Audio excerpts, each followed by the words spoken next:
আমাদের মা কখনো ফ্রেঞ্চ ফ্রাই কিংবা ফ্রাইড রাইসের নাম শোনেননি। আমরা কচুপাতা বাই পান্তা খেয়ে হাঁটতে শিখেছি।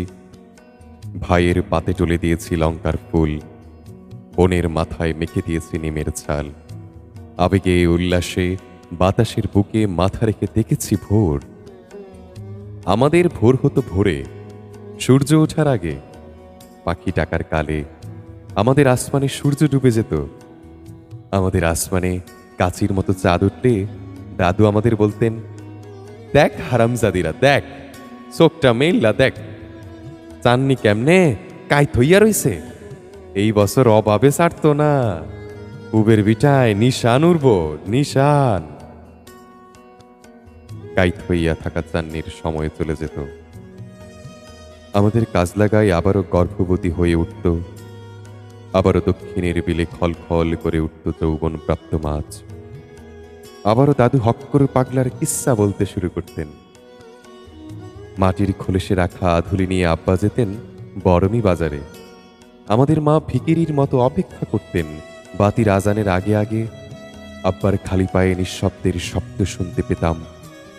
মা ইসরাফিলের মতো ব্যস্ত হয়ে পড়তেন, চিতার মতো আগুন জ্বালাতেন চুলায়। মা রান্না করতেন নতুন আলু, নতুন শিম আর নতুন ফুলকপির সাথে ধনেপাতার সালুন। আমরা মাটির গন্ধ নিয়ে হাপুস হুপুস করে হাড়ির সব ভাত শেষ করে ফেলতাম।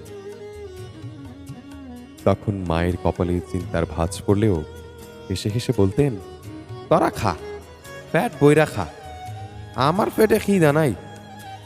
চিন্তা করেন না জুলেখার বাপ, ঘরে এখনো মুষ্টির চাইল আছে। এখন আমাদের কোনো মুষ্টি নেই, মুষ্টির চাল নেই, দাদু নেই, মা নেই, আব্বা নেই। এখন আমাদের কোনো ভিটা নেই, বিল নেই, মাছ নেই, কাজলা গাই নেই। এখন আমাদের মগজে থাকে স্মার্টফোন, ইটের ভাজে থাকে চিকেন চাপ, গ্রিল, নান, ফিশ বল, পিৎজা, কাচ্চির গন্ধ। কাচের কারাগারে মাছের ফসিল, ছাদের কিনারে বেড়ে ওঠে সুতানালি সাপের বাচ্চা, কেতাবি সৌন্দর্য চর্চা, বনসাই বিদ্যা, সদ্য মৃত ভাইয়ের হাড়ির ভিতরে ছোটাছুটি করে নেশার ছড়ি আর নীরব ক্রন্দ। এখন আমাদের গন্ধমের ছোঁয়ায় ঢলে পড়ে অক্ষাংশ, আঙুলের চাপে পরিমাপ হয় প্রতিপাদবিন্দু। চিলির নিকট প্রশান্ত মহাসাগরের চিত্র, চোখের তারায় মাখামাখি করে পলি দিয়ে গড়া ফুল। পায়ের তলায় আছে আশ্চর্য এক দ্বীপ, অপ্রতিরোধ্য তলাবিহীন ঝুড়ি। আমি সেই দ্বীপে দাঁড়িয়ে সেই ঝুড়িতে স্বপ্ন জমাই, কিন্তু একদিন আমি টের পাই আমার নিজের কোনো দ্বীপ নেই, আমার নিজের কোনো ঝুড়ি নেই, আমার নিজের কোনো স্বপ্ন নেই। আমি সমুদ্রের মতো অভিমানী, আমি নক্ষত্রের মতো একা, আমি নক্ষত্রের মতো একা।